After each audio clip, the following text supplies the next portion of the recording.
in multiple cycles of circumambulation. The idea here is that, as with this image, you go in. So this is I've said this in the other talk, but this form of labyrinth is what they call the Chart style labyrinth. It's an 11 circuit. At some point, maybe I'll do a workshop on how to draw your own labyrinth, how to build your own labyrinth for your own sort of insight and reflection purposes. So here, right, you're circumambulating around the course. So this is a labyrinth, by the way, not a maze. A maze has dead ends. A labyrinth is a single track in and a single track out. You cannot get lost. Your only choices in a labyrinth are basically whether to enter. Sort of a choice. And once you're in, it's just, do you keep moving forward or not? So you walk around a core center here. You gradually get closer, right? But at any moment, you may be like doing hairpin turns back and forth. You may feel like these are 2 steps forward, 1 step back, or 2 steps forward, 5 steps back. But even though you make this turn here, right, you are eventually going this path where you end up in the center. Right, so at any given moment, you may literally physically be going further from it, but in the larger picture, you are getting closer.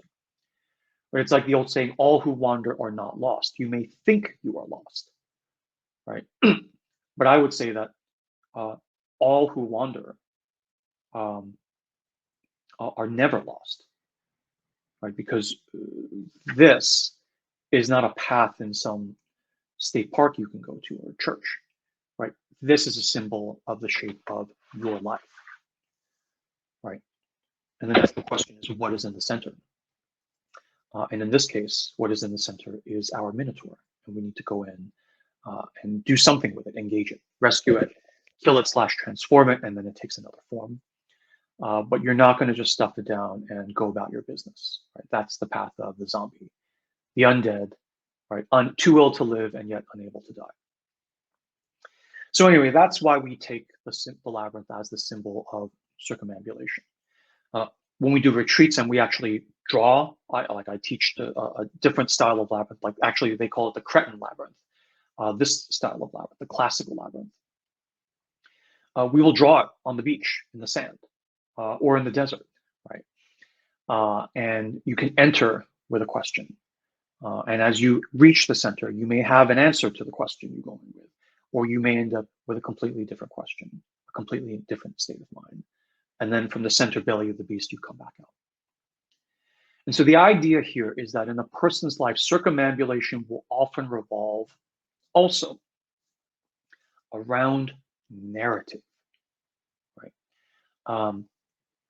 Which is why spiders, as we said earlier, Arachne was the name of a Greek maiden who was a weaver before she was turned into a spider by Athena, and I won't go into that story. But spiders are symbols of spinning narrative, spinning yarns to trap and catch and enthrall you with it. And so when we talk about spinning the web of the labyrinth and traveling the labyrinth of your life, but what is the currency of doing this, right? The currency is not just like traveling to a different state or, it's not physical or geographical. It is narrative, right? The labyrinth of our lives is around narrative where something happens to us, right? Good or bad, right? And the crux of everything that event will do to you depends basically 1000% on the quality and tenor and timbre of the narrative that emerges from it. And this is the thing we're circumambulating and polishing and going over and over and over again in the labyrinth. So for example, say something happens to you, good or bad, right? Let's say you have a breakup, right? Breakup, you expected it, it was a long time coming, or it was a shock, whatever. Right after the breakup, what do? What does anyone do? You go to friends, you go to family, you go to a priest, a therapist, and what do you do when you reach them? You tell the story, the narrative of what happened. Oh, we broke up, And then the first round of circumambulation is pretty basic. Whose fault was it? I can't believe he did that to me, that bastard, right? Who said what? Who did what to whom, right? And then after you tell it, what do? Much to the grief of your friends or your therapist or your priest, you tell the whole story again. And then you tell it again. After a while, your friends are like, "Oh, I can't hear this. I can't. All she talks about is this breakup. Right? I want to like strangle myself. I can't. I can't." Everyone starts avoiding you because you just keep telling the same damn story again and again. But what you're doing when you repeat it, if you notice, is every time you tell it again, some detail, some skew, some tilt of the story is a little bit different. And what you are doing when you tell these stories again and again is, even to yourself, you're lying awake at night, 3 a.m., and you're thinking over and over again, every little detail that happened over and over again. You can't sleep. Right? Do you stuff it down? You take a pill and knock yourself out?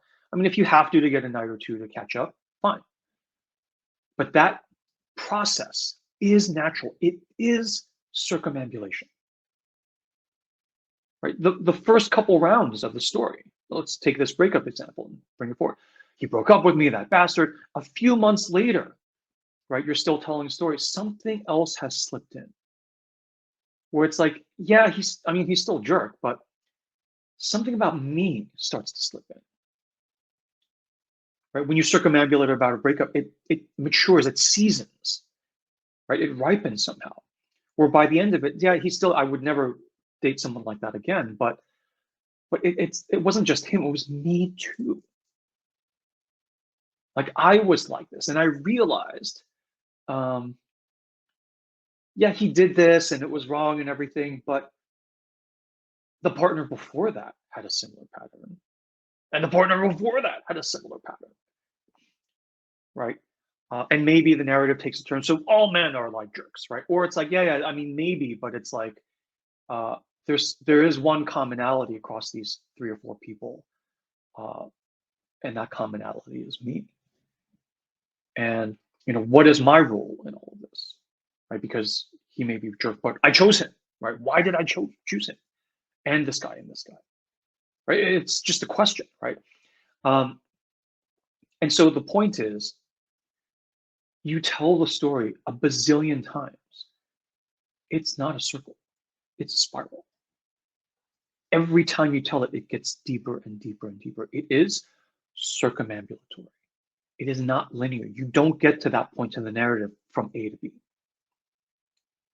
You retell and retell and retell, and you're polishing the stone to a mirror, brilliant finish. Right? With friends, you say, I know I've said this a million times, I should stop. And close friends who understand what's going on will be like, that's okay, you've said it a million times. Say it again. Tell the story again. Right? And they hold space for you. They don't try to fix, they just hold space for you. They let you tell again. The one doing the healing when I hold space for you is not me, it's you. Right? I'm the assistant. I'm holding the container so you don't spill out all over the place. Right? But the healing action is you telling the story for the millionth and first time. And then you get the insight. Right? So anyway, that's why I do it only with close friends, because it's a lot of work. It doesn't seem like you're doing a lot just sitting there, but it is a lot of work to actually hold space for someone and not, to resist the impulse, the very natural human impulse to get in there and start fixing stuff so we can move on, right? And so the labyrinth is this visceral, archetypal, beautiful reminder of the inherent pattern of life. Narrative healing is a spiral. You go over the same damn thing again and again. Nature itself presents in spirals, not in straight lines, not in linear angles, right? A spider web, an acorn, a pine cone, a seashell, a galaxy, all present in spirals. The narrative of your life presents in a spiral.